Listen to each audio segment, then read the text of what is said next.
You know, every time you click something, every time you type a key, it just works, right? Feels a bit like magic, but it's not.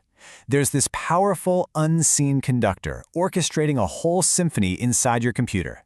So today, let's pull back that curtain and meet the conductor. So, here's a question for you. You click to open your browser, and at the exact same time, you open up your music app. How in the world does one computer do two things at once?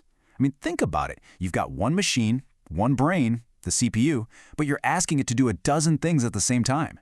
You're streaming music, you're browsing the web, a game is probably updating in the background. How does this not all just crash into a total mess? That's the big question we're going to tackle. Well, the answer is the operating system, the OS. You can think of it as a master illusionist.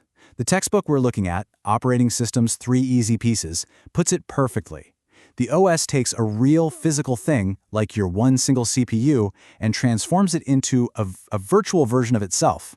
It creates this amazing illusion that you have many CPUs, which is what makes your computer so powerful and, honestly, so easy to use. Okay, so to pull off this incredible trick, the OS has to solve 3 huge problems. And the authors of our source material, they brilliantly call these the 3 easy pieces. And once we explore these, we're really going to understand the heart of how every modern computer actually works. All right, let's get into it. The first piece of the puzzle is virtualization. This is really the OS's biggest magic trick, creating this illusion of endless resources when, in reality, you've got a very limited amount. So here you can really see the core of that illusion. You've got the physical reality on one side, just one CPU, a limited chunk of memory. But then, on the other side, you see the virtual world that the OS creates for you. In this world, it feels like every single app gets its very own CPU and its own private memory. So, how on earth does it pull this off? It all comes down to a technique called time sharing. Okay, imagine the OS is like a ridiculously fast chess master playing 100 games at once. It gives your web browser a tiny, tiny slice of CPU time. We're talking like a millisecond. Then instantly switches to your music app for a millisecond, then over to your chat client, and then back to the browser. This happens so mind-bogglingly fast, millions of times a second, that to you, it just feels like everything is running at the same time. That seamless feeling? It's just an incredible feat of engineering. In our source text, OSTEP really hammers this home. It says time sharing is one of the most basic techniques an OS uses to share a resource. It's a simple idea, right? A finite resource can be shared among many. So the big takeaway here is that virtualization isn't really magic. It's just incredibly clever, super fast resource management. Okay, but this whole virtualization thing creates a brand new problem. What happens when all these different programs, all seemingly running at once, try to grab the same thing at the same time? Well, that brings us to our second piece, concurrency, and, the potential chaos that happens when programs collide. Let's walk through a really simple example. Imagine you've got 2 different programs, or threads, and they both want to do the same thing. Add one to a shared counter, okay? The counter starts at 50. So, if program A adds 1 and program B adds 1, the final result should be 52. Simple math, right? Well, when the OS is switching between them, things can get weird. What we're about to see is a classic race condition.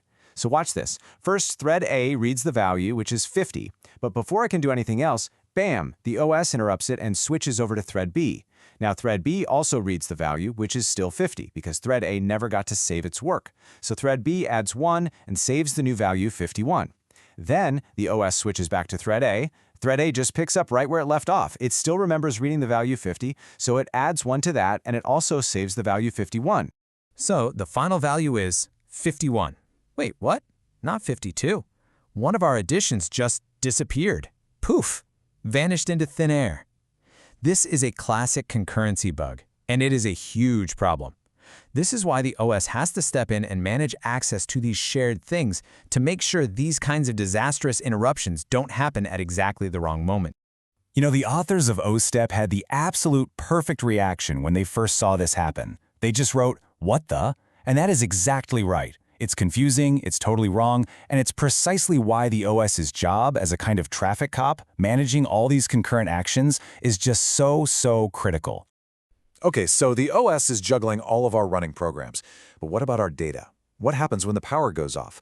That leads us to the challenge of our third and final piece, persistence. How does the OS make sure your work is actually saved forever? The answer here is something called the file system.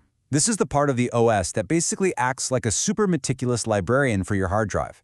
Its whole job is to take your data, your documents, your photos, your games, and store it all in a way that's organized, reliable, and, most importantly, can survive when you turn the computer off.